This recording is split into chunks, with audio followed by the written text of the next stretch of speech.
So today I'm going to show you guys how to make yourselves your own wet palette for under $5 and have it work consistently every time. It's pretty foolproof and pretty simple, and it will very much help your painting as it has helped mine a lot. So grab yourself a half a pot of DACA and stay tuned.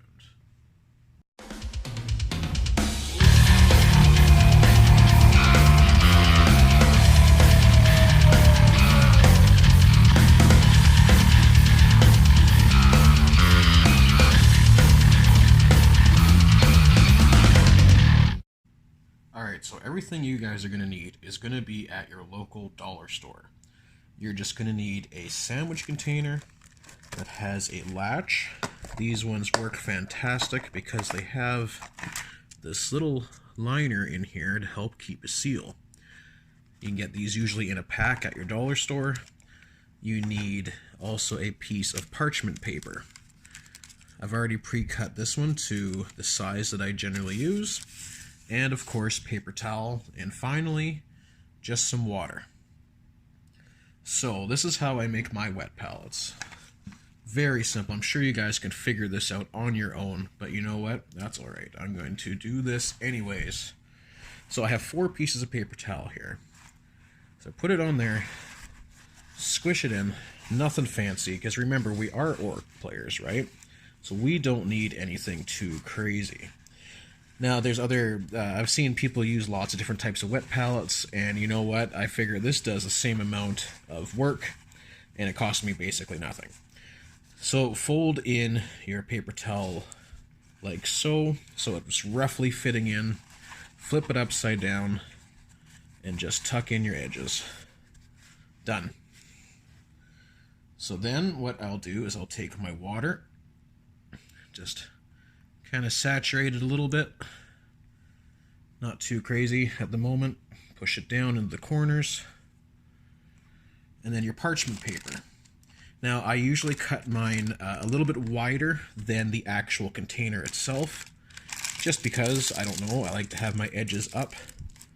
As you can see, each side has a bit of an edge. That's just me, you don't have to do that. So once you've got your parchment paper down, you add just a bit more water on top, and you let it soak into all your paper towel by just moving around. And if you have too much, you can always very easily dump some out. So once I've done that, I run it around, take my parchment paper, flip it upside down, and put it back in.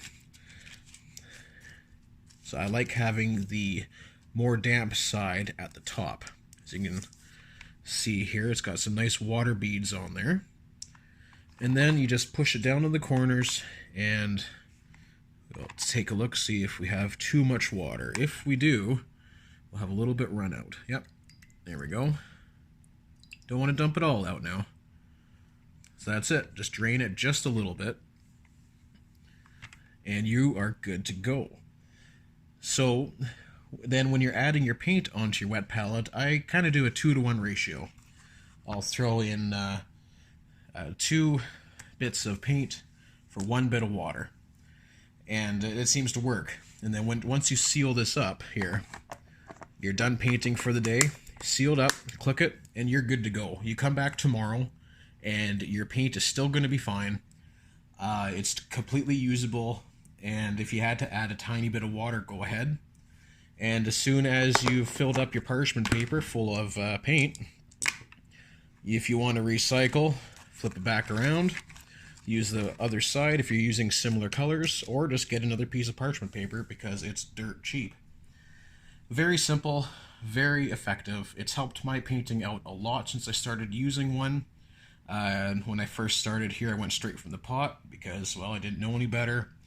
And after doing a wet palette, honestly, it has really helped me improve on the quality of my painting. At least I feel it has. So that's it. Very simple, guys. You can make your own wet palette for under $5. Probably more like $3. And it works great. I have no issues, and this is all I ever use for my painting now. Very cool. I will see you guys in the next video.